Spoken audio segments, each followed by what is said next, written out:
അദ്ദേഹത്തിൻ്റെ പ്രാധാന്യം എന്ന് പറയുന്നത് യഥാർത്ഥത്തിൽ ഇന്നത്തെ നമ്മുടെ സാഹചര്യങ്ങളിൽ നമുക്ക് വിലമതിക്കാനാവാത്ത ഒരാളാണ്.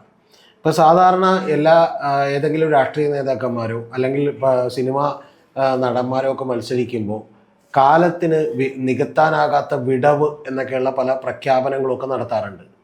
പക്ഷേ ഇത് അക്ഷരാർത്ഥത്തിൽ ഒരു സംശയവുമില്ലാതെ ഒരു വരി പോലും ഒരു വാക്ക് പോലും ഒരു അക്ഷരം പോലും തെറ്റാതെ ഞാൻ പറയും, ഇത് കാലത്തിന് നികത്താനാവാത്തൊരു വിടവാണ്. യഥാർത്ഥത്തിൽ ഷിബിലേക്ക് ഒന്ന് ആലോചിച്ച് നോക്കണം. ഇപ്പോൾ കേരളത്തിൽ VS ലൈവായിട്ടുണ്ടായിരുന്നുവെങ്കിൽ എത്ര എത്ര നന്മകൾ ഇവിടെ സംഭവിക്കുമായിരുന്നു, എത്ര തിന്മകൾക്കെതിരെയുള്ള വലിയ പോരാട്ടം ഉണ്ടാകുമായിരുന്നു എന്നുള്ളത് നമ്മളൊന്ന് ആലോചിക്കണം. അതിൽ ഏറ്റവും അടിസ്ഥാനം ഇപ്പോൾ കഴിഞ്ഞ ദിവസം വെള്ളാപ്പള്ളി നടത്തിയ പ്രസ്താവനയുണ്ട്.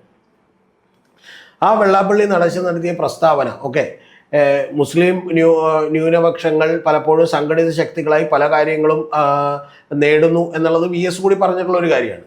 പക്ഷെ അതിനും അപ്പുറത്തേക്ക് ഈ പറയുന്ന ഇത്തരത്തിലൊരു പ്രസ്താവന നടത്താൻ വെള്ളാപ്പള്ളി നടേശനൊക്കെ ധൈര്യം കിട്ടിയത്